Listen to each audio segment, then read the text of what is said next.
All right, now what we're going to do is we're going to start by adding some unit tests for our math service. Right click on our solution, add, new project. It doesn't matter whether you use NUnit or MS Test or whatever. I'm just going to stick with MS Test because that's built in to Visual Studio here. So we're going to call this dependency injection services tests. I like to make my test projects plural and my test classes singular. Not that it really matters, but that's just the convention I like to follow. So math service test, and we're going to rename that file. I didn't rename it. There we go. And we're going to add a test initialize method. Okay, and here we're going to instantiate our math service. So let's create a property. Math service. Math service. Okay, it's in red. It doesn't know what that is. We'll import that. And we'll set math service equals new math service. We can make this private. Now, if we really want to have full unit testing, we can have this that will make sure our math service is not null. And then we can run that. Control T and then R in ReSharper. Success. Wow, fantastic. Okay, so let's add another test. I have another template here for tests. So it'll keep the class name as the first little bit, and then we can say add, and then we can have some sort of state like zeros, and then returns 0. So let's call that var actual. I like to use the variables actual and expected just so everyone knows when they're looking through the test what's really going on. Math service add, and we're going to say 0 0 assert r equal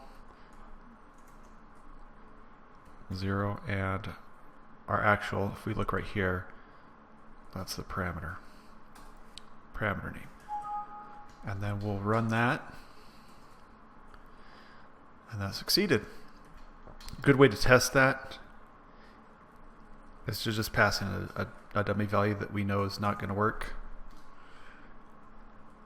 And then if we click on the test, we can see it was expecting a 1 because that's what we put here. But we actually got a 0 from the math service. Okay, so now we're going to follow that same pattern for all these different unit tests.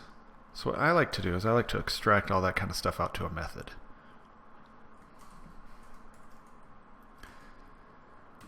Assert, add, so I guess we could call it something like add and assert. And then we're going to pass it in first, but we want a decimal. And then decimal second. Wow, I'm struggling right now.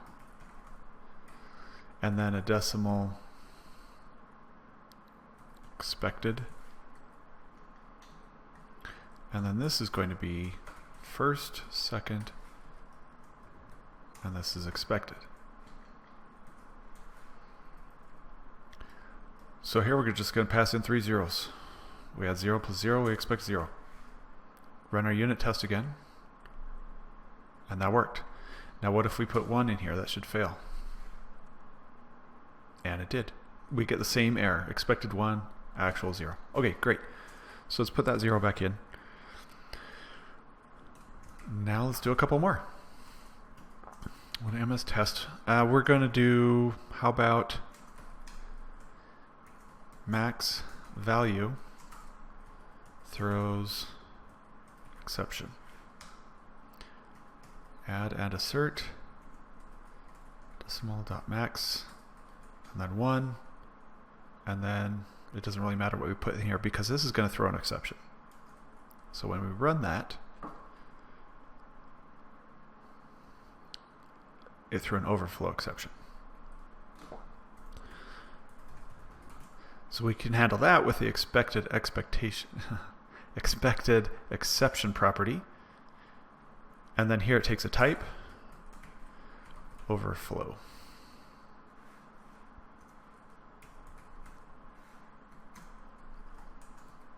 Now if we run that test, it passes. Super. So let's run all the tests again. And it works. Okay. Now let's have one more unit test. Obviously this is not complete unit testing, but it's good enough for you to get the idea of how we go about unit testing things. So we're going to have one more test. We're going to say add numbers returns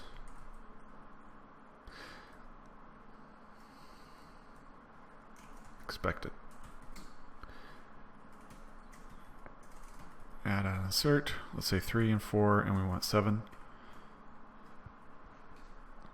And then we're going to run all those tests. We got green. We're good. All right, so that's the math service. We would want to do that for every single method in here. If we look at code coverage while we run this, it's not very good because we're only testing one method. So let's now move on to the home controller test. Control N for resharper, and that will bring up this search and navigation. Home controller is right there at the top, but you can do stuff like MM, so it matches math model because they both start with M, both words. So we can do home controller, hit enter. Home controller test. All right. So let's see if these run. It runs and it passes.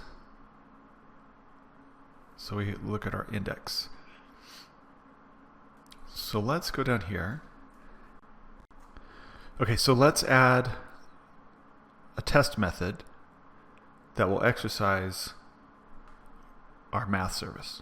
We don't want to do that. That's a bad approach. And so here we'll understand why. So we're going to add a test. We're going to call it index. And we're just going to leave it at that. We don't want the whole big name. So we're going to instantiate our home controller. For real unit tests, I like to have the test instantiate those controllers. It's much easier. We'll get to that down the road. So we have another model, new math model, operator equals add, which reminds me in our controller, these are all Pascal case.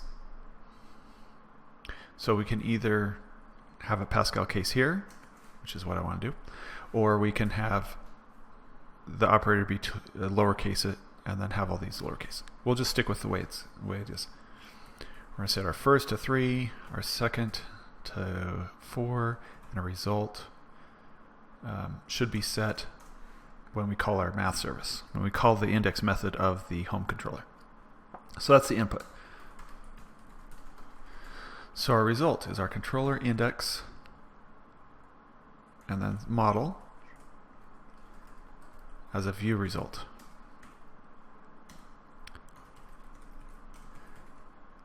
And then our model result is going to equal result.model as we have a math model. That's what we want.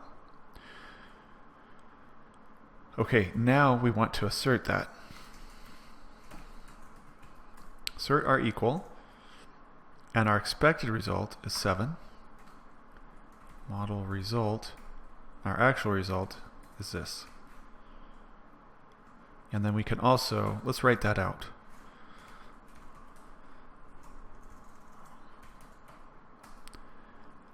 Model result dot result. That way we can see what's happening. We'll run that test, look at passes, and we have a value of 7. So if we change this to a 5, we should get 8 and it should fail because we're expecting 7. So expected 7, actual 8. That makes sense. We said the result should be 7, and when in fact it's 8, it doesn't like that so much. Change that back, run it again, and there we go.